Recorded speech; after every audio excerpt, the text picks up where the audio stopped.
तो friends, Himalaya mountains के बारे में तो आप सबने सुना होगा, पर क्या आपको पता है इंडिया में हिमालय से भी पुराना माउंटेन है।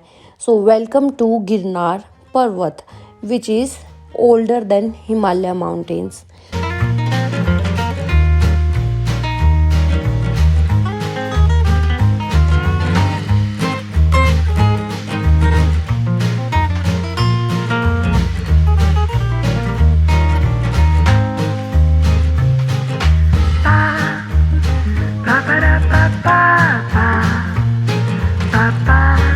तो फ्रेंड्स, इस वीडियो में हम डिस्कस करेंगे गिरनार का पूरा ट्रैवल प्लान कि आप गिरनार कैसे आ सकते हैं और यहाँ पे आपको गिरनार में कहाँ पे स्टे करना चाहिए, कौन सा बेस्ट टाइम रहेगा घूमने के लिए और क्या क्या यहाँ पे टूरिस्ट प्लेसेस हैं एक्सप्लोर करने के लिए और गिरनार पर परिक्रमा का क्या बजट रहेगा। तो इसके अलावा और हम डिस्कस करेंगे कि गिरनार परिक्रमा को आप कब और कैसे पूरी कर सकते हैं। You will get to know all detail in this video, तो बने रहिए हमारे चैनल गजब यात्रा के साथ। तो गाइस, सबसे पहले आता है कि आप गिरनार पर्वत कैसे पहुंच सकते हैं। अगर आप बाई ट्रेन आना चाहते हैं तो जो नियरेस्ट रेलवे स्टेशन है वो जूनागढ़ में ही है। तो आप by train Junagadh railway station में पहुँच के वहाँ से जो है गिरनार पर्वत पे आ सकते हैं, क्योंकि जूनागढ़ से जो गिरनार पर्वत है वो सिर्फ 4 से 5 किलोमीटर की दूरी पे यात्रा शुरू होती है। और अगर आप बाय बस या बाय रोड आना चाहते हैं तो गिरनार जो है वो बाकी सारी अहमदाबाद, राजकोट, द्वारका वगैरह सभी सिटीज़ से वेल कनेक्टेड है। आप इजीली बाय रोड भी आ सकते हैं। लेकिन आप अगर बाय फ्लाइट आना चाहते हैं तो नियरेस्ट एयरपोर्ट जो है वो केशोड़ का है, जो कि गिरनार से सिर्फ 40 किलोमीटर की दूरी पे है।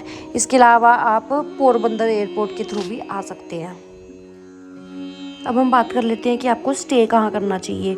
जूनागढ़ में आपको ढेरों ऑप्शन स्टे के लिए मिल जाएंगे। सबसे पहला और सस्ता ऑप्शन है धर्मशाला। धर्मशाला में आपको 100, 150, 200 के बीच में आराम से बहुत अच्छा रूम मिल जाएगा। अगर आप प्राइवेट रूम्स लेना चाहते हैं तो वो भी आपको इजीली जूनागढ़ में मिल जाएंगे, जिसकी रेंज 700 से 1500 के बीच में होगी। तो अगर आप रूम लेते हैं जूनागढ़ में तो आप भावनाथ तलट्टी के वहीं पे लेना, क्योंकि वहीं से जो है यात्रा शुरू होती है। वहाँ पे आपको ढेरों ऑप्शन मिल जाएंगे। गिरनार जो है वो गुजरात की हाईएस्ट पीक है, जो कि जूनागढ़ में है। इसकी हाइट 3500 फीट है और ये जैन और हिंदू टेम्पल्स के लिए बहुत फेमस है। गिरनार पर्वत जो है वो 5 पीक्स का कॉम्बिनेशन है। तो सबसे पहले आती है अम्बा माता की पीक, फिर गोरखनाथ पीक, गुरु दत्तात्रेय पीक, काली पीक और सबसे लास्ट जो गिरनार की पीक है वो है नेमिनाथ। वहाँ तक पहुँचने के लिए आपको 10,000 स्टेप्स का ट्रैक करना होता है, जो कि स्टार्ट होता है भावनाथ तलेटी से, जो कि 4 किलोमीटर है गिरनार पर्वत से। तो इन पीक्स पे आप कैसे पहुँचेंगे, इसके लिए आपके पास 3 ऑप्शन है। आप उनमें से कोई भी अपनी कन्वीनियंस के हिसाब से सिलेक्ट कर सकते हैं। सबसे पहला ऑप्शन है आप पालकी के थ्रू जा सकते हैं। सेकंड ऑप्शन है आप पैदल ट्रैक करके भी यहाँ पे पहुँच सकते हैं। और तीसरा ऑप्शन है आप रोपवे के थ्रू यहाँ पे पहुँच सकते हैं। और रोपवे में आप एक्सपीरियंस कर सकते हैं इंडिया का सबसे लॉन्गेस्ट और सबसे हाईएस्ट रोपवे यहाँ पे। तो मैं तो आपको सजेस्ट करूँगी कि आप रोपवे के थ्रू ये एक्सपीरियंस ज़रूर लें।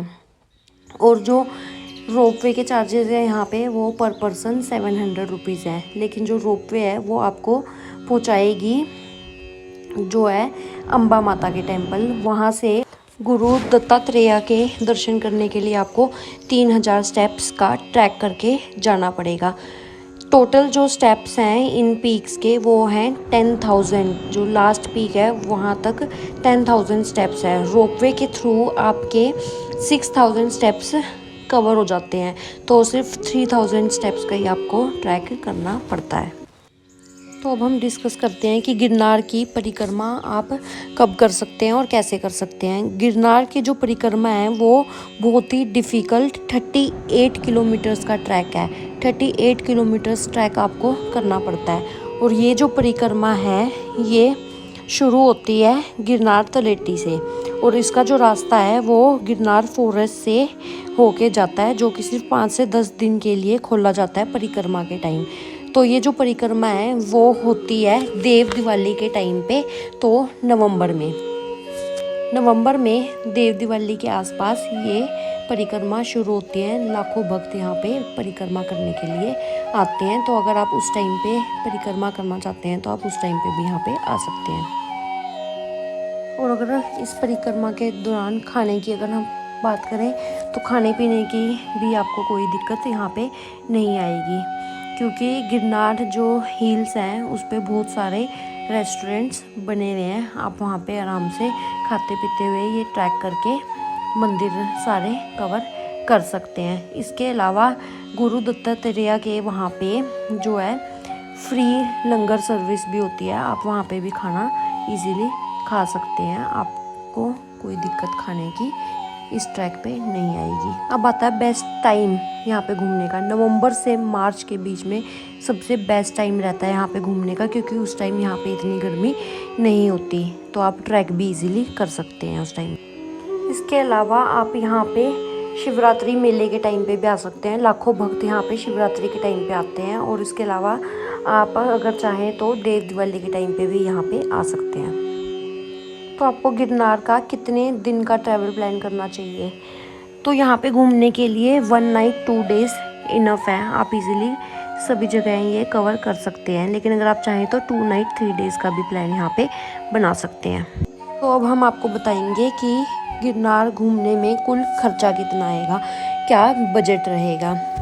तो गिरनार घूमने के लिए आप 1000 रुपये के बजट में एक दिन इजीली यहाँ पे घूम सकते हैं। 700 रुपये आपके यहाँ पे रोपवे के लगेंगे, 300 रुपीज़ आपके यहाँ पे खाने पीने के। इसमें मैंने कोई भी ट्रेन की टिकट, फ्लाइट की टिकट और ट्रांसपोर्टेशन की कॉस्ट को इंक्लूड नहीं किया। तो आप इजीली 1000 रुपये में यहाँ पे घूम सकते हैं। तो फ्रेंड्स, इस वीडियो में इतना ही। अगर ये वीडियो आपको अच्छी लगी है तो हमारे चैनल को लाइक करें, शेयर करें और सब्सक्राइब करें। आपको नई ट्रैवल प्लान्स इसी तरीके से इस चैनल पे मिलते रहेंगे। तब तक के लिए बाय।